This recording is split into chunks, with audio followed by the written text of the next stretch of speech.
गुरुर्ब्रह्मा गुरुर्विष्णु गुरुर्देवो महेश्वरः गुरु साक्षात् परब्रह्म तस्मै श्री गुरुवे नमः। ॐ नमः वराहपीडं नटवरवपुः कर्णिकारं बिभ्रतवास कनककपिशं वैजयन्तीं च माला रन्ध्रान् वेणुरधरसुधया पूरयन् गोपवृन्दे बृन्दारण्यं स्वपदरमणं प्राविशद्गीतकीर्ते। आदो देवकी देवगर्भजननं गोपीगिरिवर्धनं मायापूतनजीवतापहरणं गोवर्धनोद्धारणं कंसच्छेदनकौरवादिहननं कुन्तीसुतापालनम् एतत् श्रीमद्भागवतं पुराणकथितं श्रीकृष्णलीलामृतम्। श्रीकृष्ण गोविंद हरे मुरारे हे नाथ नारायण वासुदेवा हे नाथ नारायण वासुदेवा हे नाथ नारायण वासुदेवा। भगवान श्री कृष्ण के चरण कमलों में नतमस्तक होकर के और गुरु श्री वेद व्यास जी, गुरु श्री गणेश जी, गुरु श्री सुखदेव जी महाराज के चरण कमल में नतमस्तक होकर के हम ये श्रीमद् भागवत महापुराण प्रथम स्कंद का 19वां अध्याय पढ़ने जा रहे हैं, जो इस प्रकार है। श्रुतोवाचा मयि पतिस्त्वत् तत्कर्म गार्ह्य विचिन्तयन्नात्मकृतं सुदुर्मना अहो मया नीचमनार्य यत्कृतं निरागसे ब्राह्मणे गूढतेजसी ध्रुवं ततो मे कृतदेवहेलनाद दुरत्ययं व्यसनं नतिदीर्घात् तदस्तु कामं त्वगनिष्कृताय मे यथा न कुर्यां पुनरेव मध्या अधेवराजं बलमृद्धकोशं प्रकोपितं ब्रह्मकुलानलो मे दयत्वभद्रस्य पुनर्न मे भूत पापीयसी श्रीधीर्द्विजदेवगोभ्यः सचिन्तयन्नित्मथा शृणोद्यथा मुने सुतोक्तो निरतिस्तक्षकाख्या ससाधु मेनेन चिरेण तक्षका नलं प्रसक्तस्य विरक्तिकारणम् अथो विहाये ममुमुं च लोकं विमर्शितो हेयतया पुरस्तात् कृष्णाङ्घ्रिसेवा मदिमन्यमानम् उपाविशत्प्रायमसर्त्य नद्याम् यावेलसत्सी तुलसी विविष्ट कृष्णाध्रेण वव्यधिक कामुनेत्री पुनातिलोकान् भयत्र शेषान् कर्तां न सेवते मरीष्यमाणम् इदं व्यवच्छिद्य स पाण्डवेव प्रायोपवेशं प्रति विष्णुपाद्यं दद्यो मुकुन्दान्द्रिमनन्यभावो मुनिव्रतो मुक्तसमस्तसङ्गः ततोपजग्मुर्भुवनं पुनानां महानुभावा मुनयः सशिष्या प्रायेण तीर्थाभिगमापदेशे स्वयं ये तीर्थानि पुनन्ति सन्तः अतिर्वसिष्ठा च वनास शरद्वा नरिष्टनेमि भृगुराङ्गिराश्च पाराशरोगादिशोतोराम उतत्य इन्द्रा प्रमदे म्यवाहु मेधातिथिर्देवल अष्टेषेणो भारद्वाजो गौतमा पिप्पलाद मैत्रेय और्वा कवशं कुम्भयोनिं द्वैपायनो भगवान् नारदश्च अनेच देवर्षि ब्रह्मर्षिवर्या राजर्षिवर्या अरुणोदयश्च नानर्षि या प्रवरान् समेता नभ्यर्थ राजा शिरसा भवन्ति सुकोपविष्टे स्वततेषु भूय कृतप्रणामा स्वचकीर्षितं यत् विज्ञापयामास विविक्तचेता उपस्थितो अग्रे विगृहीतपाणि। आज हम 19वां अध्याय शुरू करने जा रहे हैं, जिसमें परीक्षित का अनशन व्रत और सुखदेव जी का आगमन। सूत कहते हैं राजधानी में पहुंचने पर राजा परीक्षित को अपने उस निंदनीय कर्म के लिए बड़ा पश्चाताप हुआ। वे अत्यंत उदास हो गए और सोचने लगे, मैंने निरपराध एवं अपना तेज छिपाए हुए ब्राह्मण के साथ अनार्य पुरुषों के समान बड़ा नीच व्यवहार किया। यह बड़े खेद की बात है। अवश्य ही उन महात्मा के अपमान के फलस्वरूप शीघ्र मुझ पर कोई घोर विपत्ति आवेगी। मैं भी ऐसा ही चाहता हूँ, क्योंकि उससे मेरे पाप का प्रायश्चित हो जाएगा और फिर कभी मैं ऐसा काम करने का दुस्साहस नहीं करूँगा। ब्राह्मणों की क्रोधाग्नि आज ही मेरे राज्य, सेना और भरे पूरे खजाने को जलाकर खाक कर दे, जिससे फिर कभी मुझ दुष्ट की ब्राह्मण देवता और गौओं के प्रति ऐसी पाप बुद्धि न हो। वे इस प्रकार चिंता कर ही रहे थे कि उन्हें मालूम हुआ कि ऋषि कुमार के शाप से तक्षक मुझे डसेगा। उन्हें वह धधकती हुई आग के समान तक्षक का डसना बहुत भला मालूम हुआ। उन्होंने सोचा कि बहुत दिनों से मैं संसार में आसक्त हो रहा था, अब मुझे शीघ्र वैराग्य होने का कारण प्राप्त हो गया। वे इस लोक और परलोक के भोगों को तो पहले से ही तुच्छ और त्याज्य समझते थे। अब उनका स्वरूपतः त्याग करके भगवान श्री कृष्ण के चरण कमलों की सेवा को ही सर्वोपरि मानकर आमरण अनशन व्रत लेकर वे गंगा तट पर बैठ गए।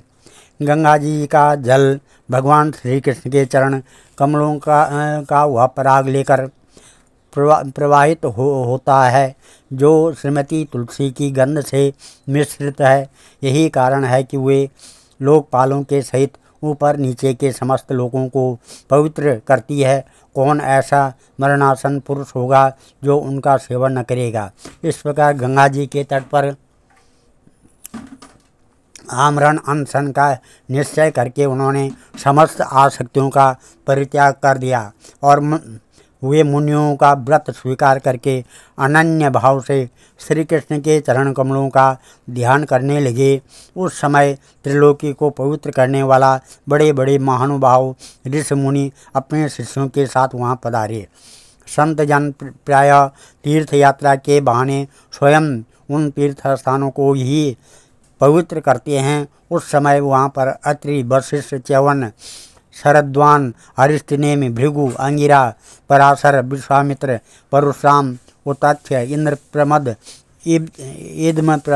इदमवाह, मेधातिथि, देवल, अर्षसेन, भारद्वाज, गौतम, पिपलाद, मैत्रेय और वकवश, अगस्त्य, भगवान व्यास, नारद तथा इनके अतिरिक्त और भी कई श्रेष्ठ देवर्षि, ब्रह्मर्षि तथा अरुणादि राजर्षियों का शुभागमन हुआ। इस प्रकार विभिन्न गोत्रों के मुख्य ऋषियों को एकत्र देखकर राजा ने सबका यथा योग्य सत्कार किया और उनके चरणों पर सिर रखकर वंदना की। जब सब लोग आराम से अपने अपने आसनों पर बैठ गए तब महाराज परीक्षित ने उन्हें फिर प्रणाम किया और उनके सामने खड़े होकर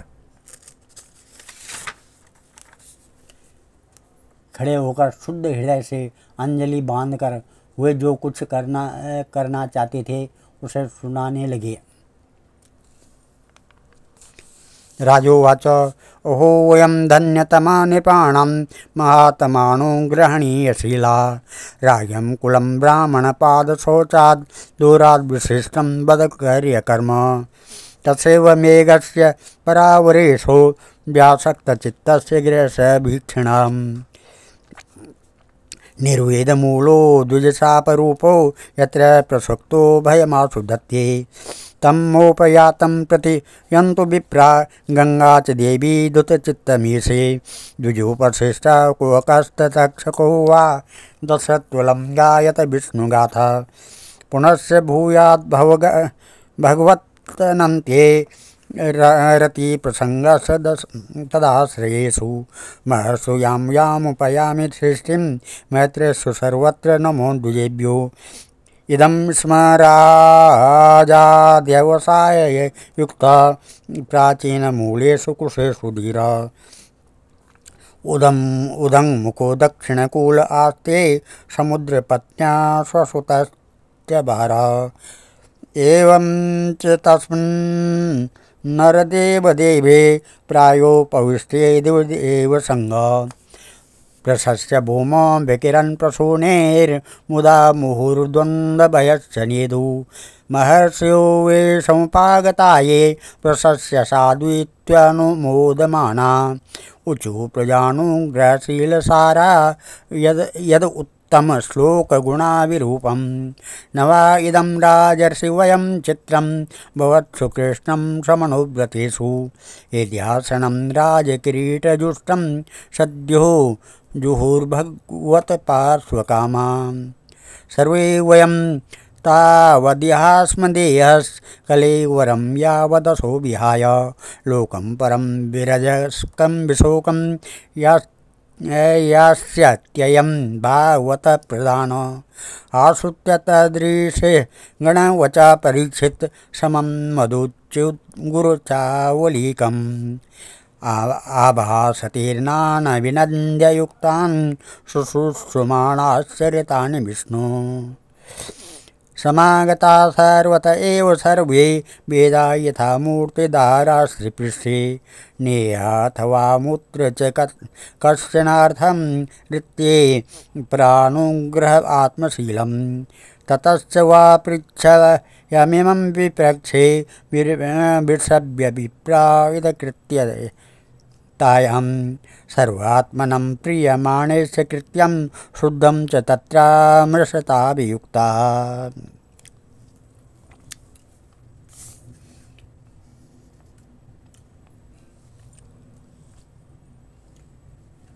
राजा परीक्षित ने कहा, ओहो समस्त राजाओं में हम धन्य हैं, धन्यतम, क्योंकि अपने शील स्वभाव के कारण हम आप महापुरुषों के कृपा पात्र बन गए हैं। राजवंश के लोग प्रायः निंदित कर्म करने के कारण ब्राह्मणों के चरण धोवन से दूर पड़ जाते हैं। यह कितने खेद की बात है। मैं भी राजा ही हूँ। निरंतर देह गेह में आसक्त रहने के कारण मैं भी पाप रूप ही हो गया हूँ। इसी से स्वयं भगवान ही ब्राह्मण के शाप के रूप में मुझ पर कृपा करने के लिए पधारे हैं। यह शाप वैराग्य उत्पन्न करने वाला है, क्योंकि इस प्रकार के शाप से संसार सक्त पुरुष भयभीत होकर विरक्त हो जाया करते हैं। ब्राह्मणों, अब मैंने अपने चित्त को भगवान के चरणों में समर्पित कर दिया है। आप लोग और माँ गंगा जी शरणागत जानकर मुझ पर अनुग्रह करें। ब्राह्मण कुमार के शाप से प्रेरित कोई दूसरा कपट से तक्षक का रूप धरकर मुझे डस ले अथवा स्वयं तक्षक का आकर डस ले, इसकी मुझे तनिक भी परवाह नहीं है। आप लोग कृपा करके भगवान की रसमयी लीलाओं का गायन करें। मैं आप ब्राह्मणों के चरणों में प्रणाम करके पुनः यही प्रार्थना करता हूँ कि मुझे कर्मवश चाहे जिस योनि में जन्म लेना पड़े, भगवान श्री कृष्ण के चरणों में मेरा अनुराग हो, उनके चरणाश्रित महात्माओं से विशेष प्रीति हो और जगत के समस्त प्राणियों के प्रति मेरी एक ऐसी मैत्री रहे, ऐसा आप आशीर्वाद दीजिए। महाराज परीक्षित परम धीर थे। वे ऐसा दृढ़ निश्चय करके गंगा जी के दक्षिण तट पर पूर्वाग्र कुसुमों के आसन पर उत्तर मुख होकर बैठ गए। काज का भार तो उन्होंने पहले से अपने पुत्र जन्मजय को सौंप दिया था। पृथ्वी के एक छत्र सम्राट परीक्षित जब इस प्रकार आमरण अनशन निश्चय करके बैठ गए, तब आकाश में स्थित देवता लोग बड़े आनंद से उनकी प्रशंसा करते हुए वहाँ पृथ्वी पर पुष्पों की वर्षा करने लगे तथा उनके नगाड़े बार बार बजने लगे। सभी उपस्थित महर्षियों ने परीक्षित को निश्चय की प्रशंसा की और साधु साधु कहकर उनका अनुमोदन किया। ऋषि लोग तो स्वभाव से ही लोगों पर अनुग्रह की वर्षा करते रहते हैं। यही नहीं, उनकी सारी शक्ति लोक पर कृपा करने के लिए ही होती है। उन लोगों ने भगवान श्री कृष्ण के गुणों से प्रवाहित परीक्षित के प्रति उनके अनुरूप वचन कहे। राजर्षि शिरोमणि भगवान श्री कृष्ण के सेवक और अनुयायी आप पांडुवंशियों के लिए यह कोई आश्चर्य की बात नहीं है, क्योंकि आप लोगों ने भगवान की सन्निधि प्राप्त करने की आकांक्षा से उस राज सिंहासन का एक क्षण में ही परित्याग कर दिया, जिसकी सेवा बड़े बड़े राजा अपने मुकुटों से करते थे। हम सब तब तक यहीं रहेंगे जब तक ये भगवान के परम भक्त परीक्षित अपने नश्वर शरीर को छोड़कर माया दोष एवं शोक से रहित भगवत धाम में नहीं चले जाती। ऋषियों के ये वचन बड़े ही मधुर, गंभीर, सत्य और समता से युक्त थे। उन्हें सुनकर राजा परीक्षित ने उन योग युक्त मुनियों का अभिनंदन किया और भगवान के मनोहर चरित्र सुनने की इच्छा से ऋषियों से प्रार्थना की। महात्माओं, आप सभी सब ओर से यहाँ पधारे हैं। आप सत्यलोक में रहने वाले मूर्तिमान वेदों के समान हैं। आप लोगों का दूसरों पर अनुग्रह करने के अतिरिक्त जो आपका सहज स्वभाव ही है, इस लोक या परलोक में और कोई स्वार्थ नहीं है। विप्रवरो, आप लोगों पर पूर्ण विश्वास करके मैं अपने कर्तव्य के संबंध में यह पूछने योग्य प्रश्न करता हूँ।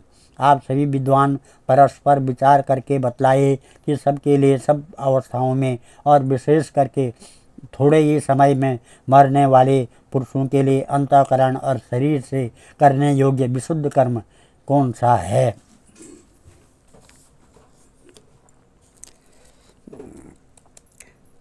तत्र भगवान् व्यासपुत्रो यदृच्छयागामटमनोऽनपेक्षा अलक्षलिङ्गो निजलावतुष्टो मृतस्य बालेरवधूतवेश तं द्वयष्टवर्षा सुकुमारपाद करोत्रुवावासकपोलगात्रम्।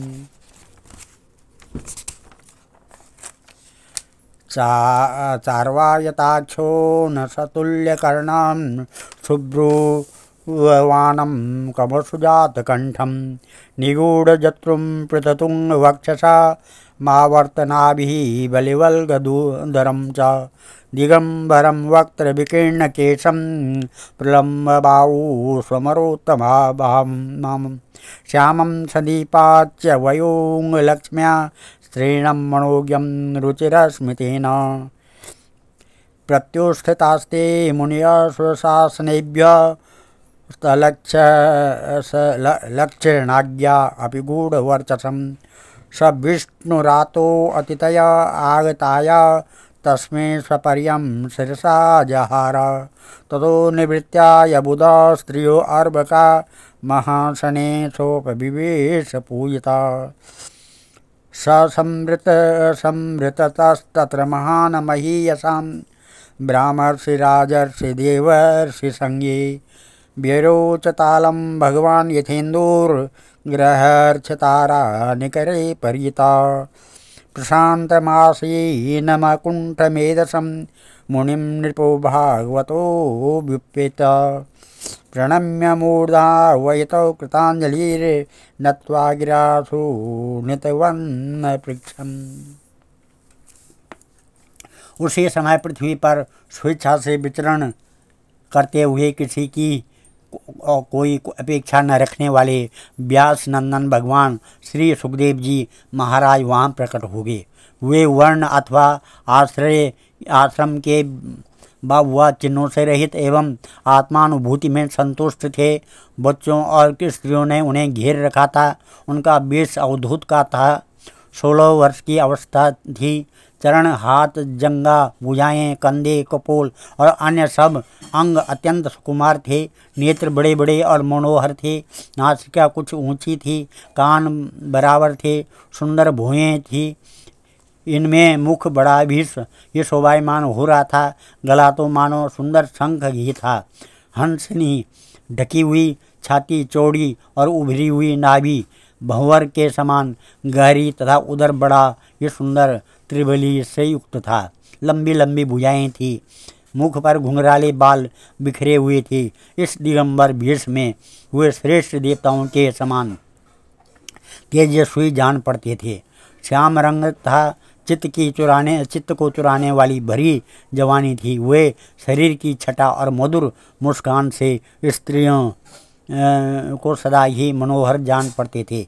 यद्यपि उन्होंने अपने तेज को छिपा रखा था, फिर भी उनके लक्षण जानने वाले मुनियों ने उन्हें पहचान लिया और वे सब के सब अपने अपने आसन छोड़कर उनके सम्मान के लिए उठ खड़े हुए।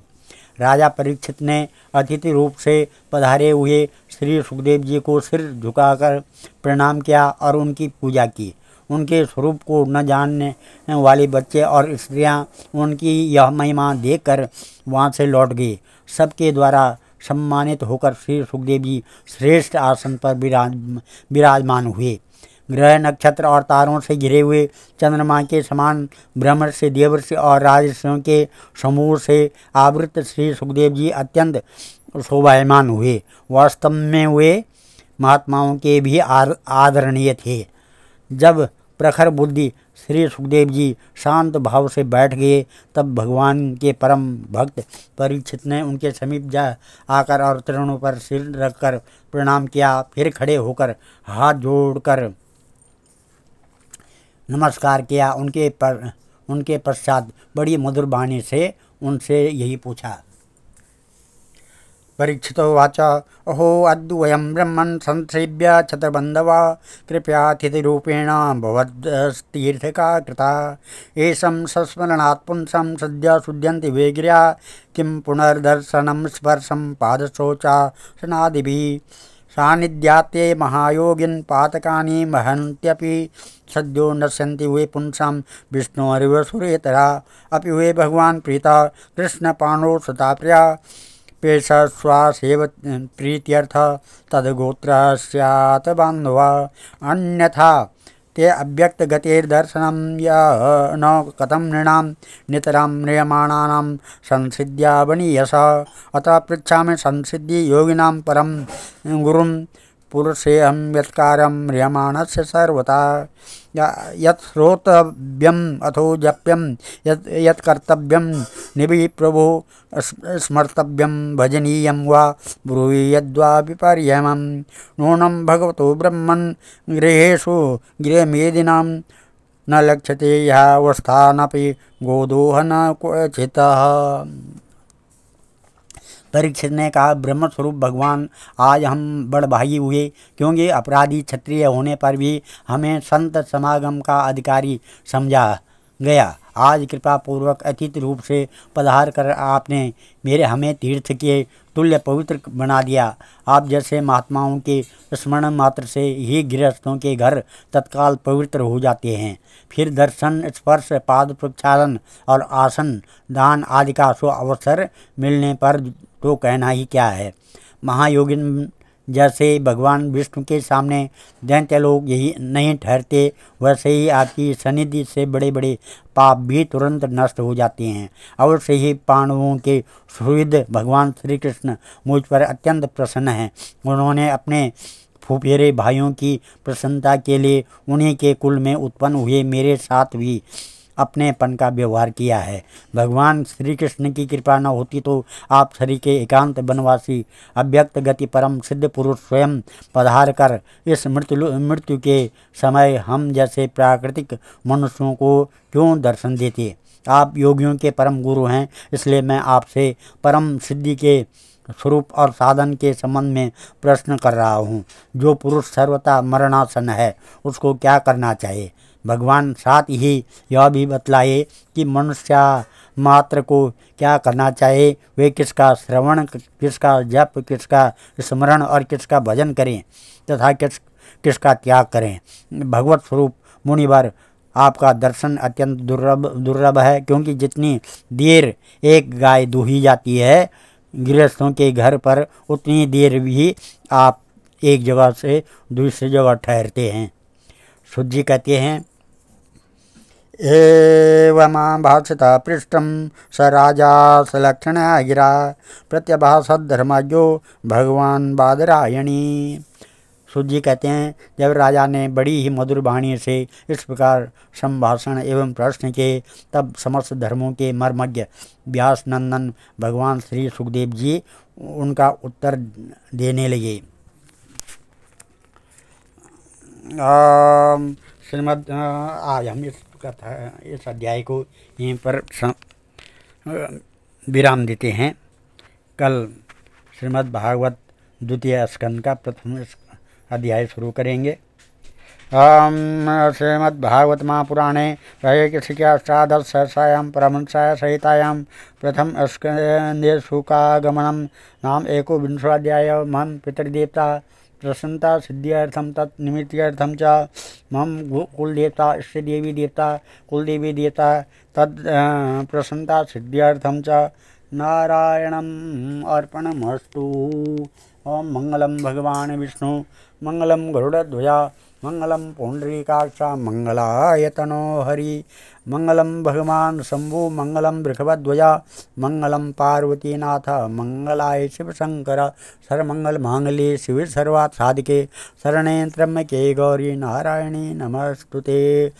श्री कृष्ण गोविंद हरे मुरारे हे नाथ नारायण वासुदेवा हे नाथ नारायण वासुदेवा हे नाथ नारायण वासुदेवा। ओम सर्वे भवन्तु सुखिनः सर्वे सन्तु निरामया सर्वे भद्राणि पश्यन्तु मा कश्चित् दुःखभाग् भवेत्। धन्यवाद।